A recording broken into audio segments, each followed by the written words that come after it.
Alors aujourd'hui, je voudrais vous parler de l'hypersensibilité, sujet dont je ne parle pas très souvent, et d'une métaphore autour du poisson sur ce sujet-là.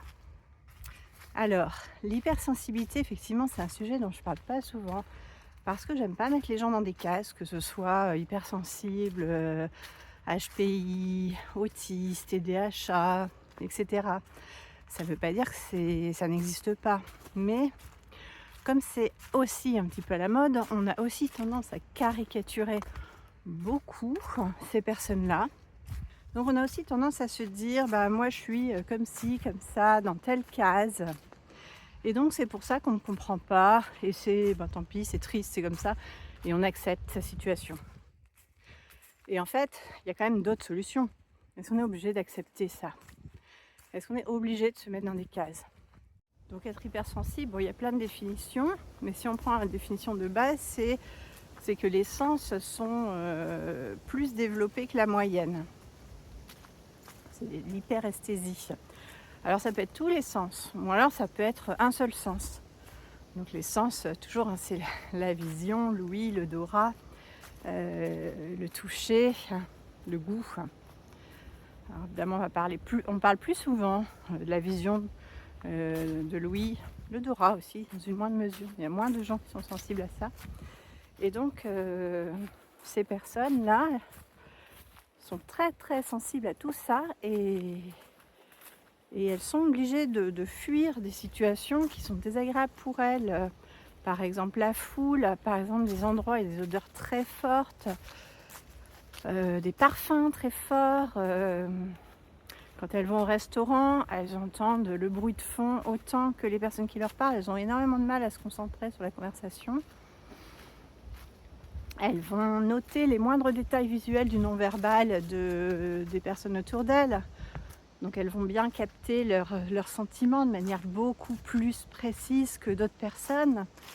Et donc elles vont agir en conséquence et elles vont s'attendre à ce que les autres agissent pour elles en conséquence. C'est-à-dire que les autres personnes voient aussi qu'elles ne vont pas bien et qu'elles auraient besoin de réconfort, sauf que les autres personnes qui n'ont pas ces capacités-là, ne le font pas.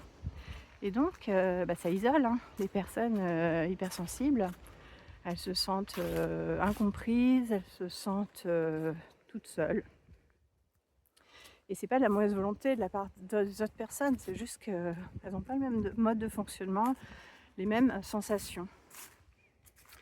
Donc en gros, quand on est hypersensible, on est un peu comme dans un aquarium au milieu de l'océan. On regarde ce qui se passe autour de soi, donc c'est tout vitré, on voit tout ce qui se passe de partout, mais on est un peu tout seul. Et en plus, on n'a rien à manger dans cet aquarium. Alors l'idéal, c'est pas que chacun reste dans son aquarium, ce serait transformer l'aquarium en un filet.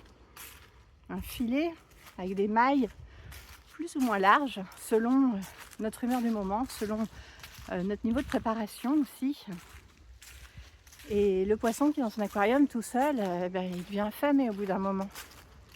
Avec le filet, il peut laisser rentrer les nutriments, la nourriture dont il a besoin. Et ces nutriments, ça commence aussi par des contacts humains, par des contacts avec des personnes, mais avec des personnes qui sont sur la même longueur d'onde. Et ça existe puisque finalement ça représente 20-25% de la population quand même, les personnes dites hypersensibles. Donc c'est pas quelque chose d'extraordinaire non plus, c'est quand même assez courant. Donc le mieux c'est de laisser ces mailles s'ouvrir pour qu'il y ait d'autres personnes qui puissent rentrer à l'intérieur du filet. Et ces autres personnes, si elles sont de même type, elles vont se nourrir mutuellement. Et donc ça c'est vraiment le conseil à donner. Après, dans la vie de tous les jours, les personnes dites hypersensibles, souvent, ont développé une sorte de stratégie d'adaptation. Elles s'adaptent à la vie sociale, donc elles ont des masques en permanence. Et c'est des masques qu'on appelle le faux self, parce que ce masque il devient tellement présent qu'elles ne sont plus capables de dire que finalement, c'est pas elle. La manière dont elles se comportent, c'est pas elle. Elles se rendent plus compte finalement qu'elles sont plus dans leur vraie vie à elles, celle qu'elles aimeraient vivre, parce que souvent, même dès l'enfance, on a développé ce sorte de talent, je ne sais pas si on peut dire c'est un talent, pas vraiment, enfin du moins cette faculté d'adaptation pour pouvoir s'adapter dans le monde, discuter avec les autres, se faire comprendre, se faire accepter. Les hypersensibles sont souvent très sensibles au rejet et à l'abandon, et ça leur fait du bien d'avoir ce masque de faux self, mais qui ne leur correspond pas vraiment. Donc le mieux, c'est de retirer ce masque de faux self et puis à se protéger dans son filet. Il y a plein de méthodes pour faire tout ça. C'est vrai que quand on a eu ces masques toute sa vie, c'est quand même assez compliqué de les retirer.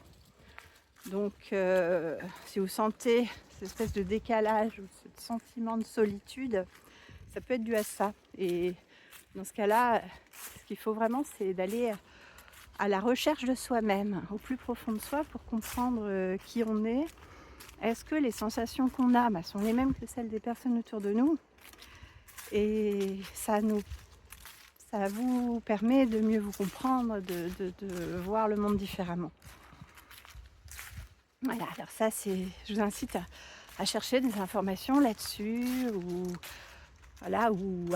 à chercher quelqu'un qui peut vous y aider si vous pensez que c'est trop difficile.